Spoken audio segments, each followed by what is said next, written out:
తనపై బీఆర్ఎస్ మహిళా నేత ఆసుప్రియ సంచలన ఆరోపణలు చేశారు. రాజకీయం కోసం ఏ గడ్డైనా కేటీఆర్ తింటారంటూ ఫైర్ అయ్యారు. తనపై నీచంగా పోస్ట్ వేసిన వ్యక్తితో కేటీఆర్ ఫోటో దిగడం దారుణమంటూ ఆవేదన వ్యక్తం చేశారు ఆసుప్రియ. అహ్మద్ పాషా అనే వ్యక్తి తనపై అసభ్యకర పోస్టు వేస్తే తనకు పనిష్మెంట్ ఇవ్వకుండా కేటీఆర్ దగ్గర ఉండి ప్రోత్సహిస్తున్నారని మండిపడ్డారు. పార్టీలో ఉండనివ్వొద్దని కేటీఆర్ ఇలాంటి కుట్రలకు తెరలేపారంటూ ఆరోపించింది ఆసుప్రియ. అయితే గతంలో అహ్మద్ పాషాకు బెయిల్ ఇప్పించింది కూడా కేటీఆర్ అంటూ విమర్శించారు ఆమె.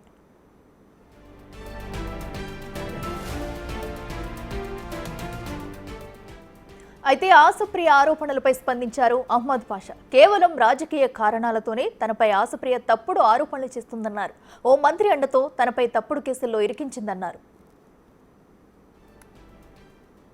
జన్మదినం సందర్భంగా మా పార్టీ వర్కింగ్ ప్రెసిడెంట్ కేటీఆర్ గారిని, మా యొక్క పార్టీ అగ్రనాయకుల్ని కొంతమందిని కలిసి వారితో ఆశీర్వాదం తీసుకోవడం జరిగింది. తదనంతరం కొన్ని సోషల్ మీడియా ప్లాట్ఫామ్స్లో ఒక మహిళ నేను మంత్రి గారి కోడలు అని చెప్పేసి ఇష్టం వచ్చినప్పుడు బెదిరింపులోకి దిగుతూ ఉంది. నేను చెప్పేది ఒకటి, గతంలో నేను ఫేస్బుక్లో ఒక పోస్ట్ పెట్టడం జరిగింది. ఇప్పటికి కూడా ఆ పోస్ట్ ఫేస్బుక్లో అలానే ఉంది. ఇప్పుడు ఏదైతే ఈ వీడియో చూసే మిత్రులు అందరూ ఆ పోస్ట్ చూసుకోండి. అదే నా మీదే పెట్టిండు, గుమ్మడికాయల దొంగ ఎవరు అంటే నేనే అని చెప్పి భుజాలు అనుకున్నట్టు ఆ కేసు నాదే అని చెప్పి నా మీదే పెట్టిండు అని చెప్పేసి లోకల్లో ఉన్నటువంటి పిఎస్కి నా మీద ఆ మంత్రి గారి పిఏని టార్చర్ చేసి మంత్రి గారి పిఏతోని ఫోన్లు చేపించి కేసు ఫైల్ చేయించింది. నాకు అక్కడ ఆ పిఎస్కి సంబంధించినటువంటి అధికారులను పిలవడం జరిగింది. నేను నా వాగ్మూలం ఇవ్వడం జరిగింది. వాళ్ళు కేసు కోర్టులో వేయడం జరిగింది. నేను హైకోర్టుకి వెళ్ళి క్వాష్ కూడా తెచ్చుకోవడం జరిగింది. ప్రస్తుతం ఆ కేసు కోర్టులో ఉంది. న్యాయపరంగా దాన్ని ఎదుర్కొంటా. కానీ కోర్టు నా మీద కేసు కోర్టులో నడుస్తున్నప్పుడు నా ఫోటో పెట్టి, రామణ ఫోటో పెట్టి సోషల్ మీడియా ప్లాట్ఫామ్గా ఇష్టం వచ్చినట్టు నీచంగా మాట్లాడితే ఇది కోర్ట్ ఆఫ్ అటెంప్ట్ అవుతుంది. దీన్ని కూడా న్యాయపరంగా ఎదుర్కొంటా. అసలు నేను చెప్పేది ఒక విషయం, నువ్వెవరు నాకు చెప్పనీకి? నువ్వెవరు అగ్రనాయకులతో ఫోటో దిగిన అగ్రనాయకుడిని తిట్టనికి? నువ్వు పోయినావు, మీ పార్టీలో నువ్వు చక్కగా పనిచేసుకో. అరే నువ్వు మా పార్టీలో మా రామణతో ఫోటో దిగితే తెలంగాణ భవన్కి పోతే తెలంగాణ భవన్కి రాణిస్తున్నారు. అరే అగ్రనాయకులు ఫోటోలు దిగుతారు. నీ ఇష్టం వచ్చినట్టు మాట్లాడుతున్నావు. చూసుకుంటా ఉంటే పోనీ ఎందుకు లేకో మహిళ అని చెప్పేసి నువ్వు మంత్రి గారి అండా చూసుకొని మంత్రి గారు కూడా అని చెప్పేసి ఎగురుతా ఉన్నావా? పోనీ ఎందుకు ఒక మహిళ? అరే నేను నీలాగా పార్టీని బదనాం చేసినా, పార్టీ అగ్రనాయకులు నీ బండన బూతులు తిట్టినా, లేదా నీ ఫికగుంట పార్టీలో ఉన్న నిఖార్సైన మహిళా నాయకురాలని ఇష్టం వచ్చినట్టు బ్లేమ్ చేసినా, ఇష్టం వచ్చినట్టు తిట్టినా, 2006 నుండి పార్టీలో ఉన్న తెలంగాణ భవన్ కట్టడం స్టార్ట్ చేసినప్పటి నుండి పార్టీలో ఉన్న కేసీఆర్ గారు కేంద్ర మంత్రి ఉన్నప్పటి నుండి పార్టీలో ఉన్న రెడ్డికి ఇదే అంశానికి సంబంధించి మరింత సమాచారం మా ప్రతినిధి శంకర్ లైవ్లో అందిస్తారు. శంకర్ చెప్పండి. సో ఏదైతే ఆశాప్రియ ఉందో తనైతే తనపై తప్పుడు పోస్టులు పెడుతున్న వారితో కూడా నువ్వు ఫోటోలు దిగుతావంటూ కేటీఆర్ని అయితే వ్యాఖ్యానిస్తూ ఒక ట్వీట్ అయితే చేసింది. సో దీంతో కేటీఆర్ని తిట్టే ప్రయత్నం కూడా చేసింది. ఆ ట్వీట్లో మనం క్లియర్గా చూడొచ్చు. అసలు ఏం జరిగింది పూర్తి డీటెయిల్స్ అండి. ఎస్ అఖిల, ఎవరైతే బీఆర్ఎస్ పార్టీలో చాలా కాలంగా పనిచేస్తున్నటువంటి ఆశాప్రియ సోషల్ మీడియాలో చాలా యాక్టివ్గా ఉంటుంది.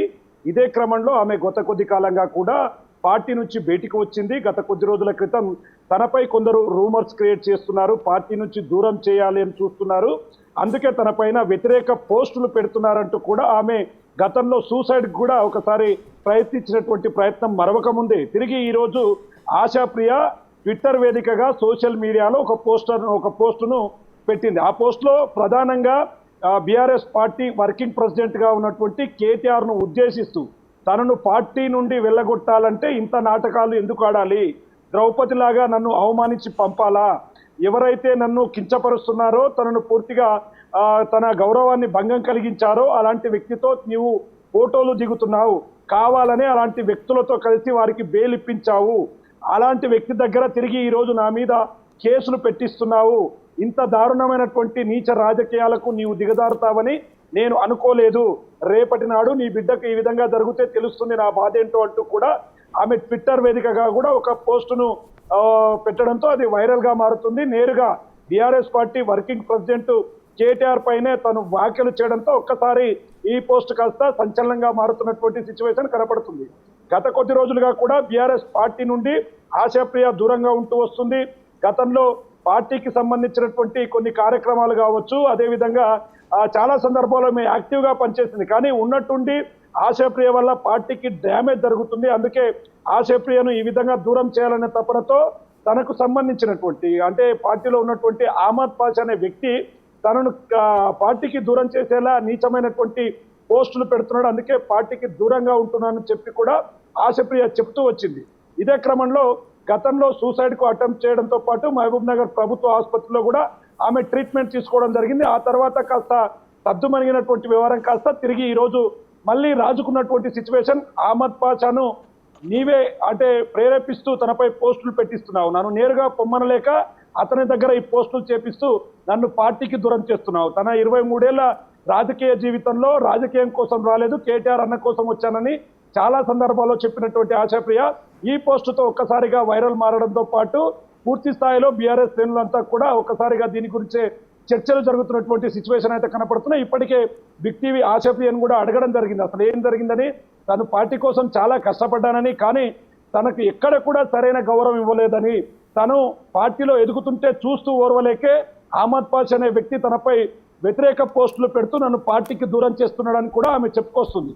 ఏదేమైనప్పటికీ బీఆర్ఎస్ పార్టీలో ఉన్నటువంటి ముఖ్య కార్యకర్తలంతా ఈ విధంగా పార్టీ పైన పూర్తి స్థాయిలో పోస్టులు పెట్టడం, ఒకరితో ఒకరు వాగ్వాదాలకు దిగడం, పోస్టులన్నీ కూడా జరుగుతుండడంతో పార్టీలో కొంత కలవరం అనేది మొదలైనటువంటి సిచ్యువేషన్ ఇక్కడ కనిపిస్తుంది. అక్కడ శంకర్, మనం చూసుకున్నట్టయితే ఇప్పుడు ఎవరైతే ఆశాప్రియ ఉందో సో అహ్మద్ పాషా ఇదంతా కావాలని చేస్తున్నారంటూ కూడా తను మరో పక్కన చెప్పుకుంటూ వస్తుంది. అలా అయితే అహ్మద్ పాషా తన వెర్షన్ కూడా తను చెప్పుకుంటూ వస్తున్నాడు, లేదు నా పైన కావాలని కేసులు పెట్టించిందని కూడా చెప్పుకొస్తున్నాడు.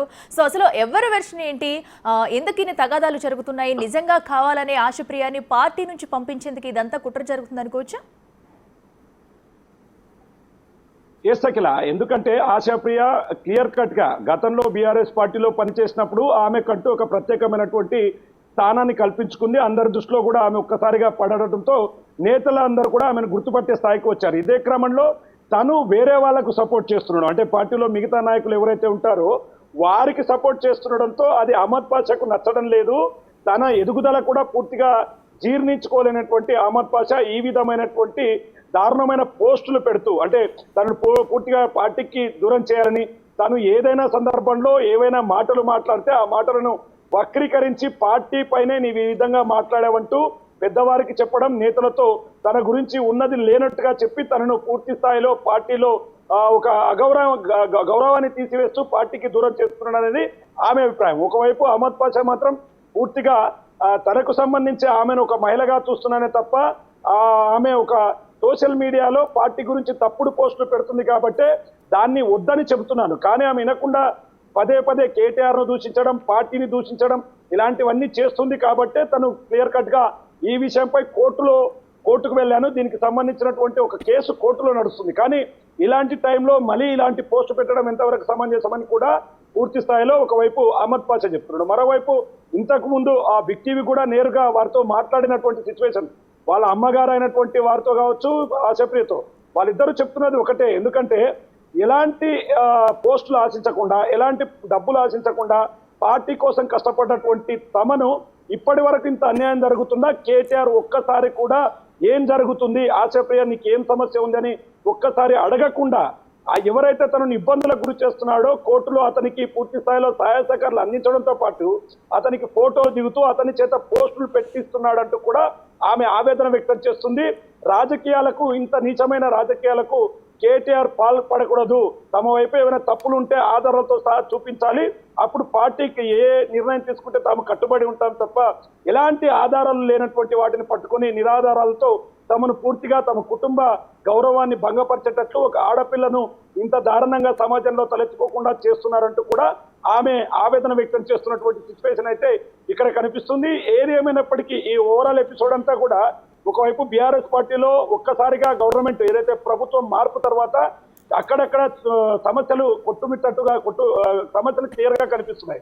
ఎప్పుడైతే పార్టీ అధికారంలో లేనప్పటి నుంచి పూర్తి స్థాయిలో క్షేత్రస్థాయిలో ఉన్నటువంటి కార్యకర్తలకు పూర్తిగా మనస్పర్ధలు వస్తున్నాయి. నువ్వంటే నువ్వు, నేనంటే నేను, ఎవరికి వారే పెద్ద అంటూ కూడా పూర్తిగా ఈ విధమైనటువంటి ఘర్షణలకు దిగుతున్నటువంటి సిచ్యువేషన్ లో ఇలాంటి పరిణామాలన్నీ కూడా బీఆర్ఎస్ పార్టీకి పూర్తిగా నష్టం చేకూర్చేట్టుగా ఉన్నాయని చెప్పి కూడా బీఆర్ఎస్ పార్టీకి సంబంధించినటువంటి ముఖ్య నాయకులంతా కూడా అనుకుంటున్నారు. మరి రాబోయే రోజుల్లో మరి ఈ అంశానికి సంబంధించి ఆశప్రియ వైపా లేకుంటే అహ్మద్ పాషా వైపా ఈ సమస్యను కేటీఆర్ ఏ విధంగా పరిష్కరిస్తాడో, దీనికి సంబంధించి ఏ విధమైనటువంటి అనౌన్స్మెంట్ చేస్తాడో, లేదంటే వారితో ఏమైనా మాట్లాడి ఈ గొడవను సద్దమణిగిస్తాడో అనేది మాత్రం వేచి చూడాల్సిన అవసరం ఉంది. అఖిల.